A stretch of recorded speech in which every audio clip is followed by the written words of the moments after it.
Service in Upton, New York has issued a severe thunderstorm warning for Hudson County in northeastern New Jersey, eastern Passaic County in northeastern New Jersey, eastern Union County in northeastern New Jersey, Bergen County in northeastern New Jersey, eastern Essex County in northeastern New Jersey, Richmond County in southeastern New York, Rockland County in southeastern New York, until 9 p.m.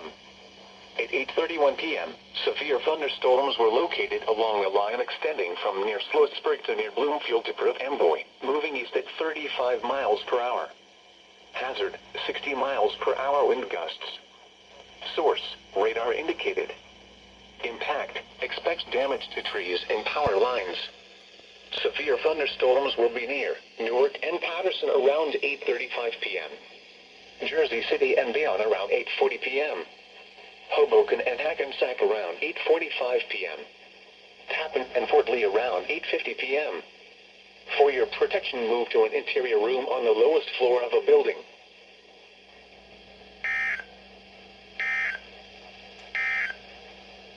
The severe thunderstorm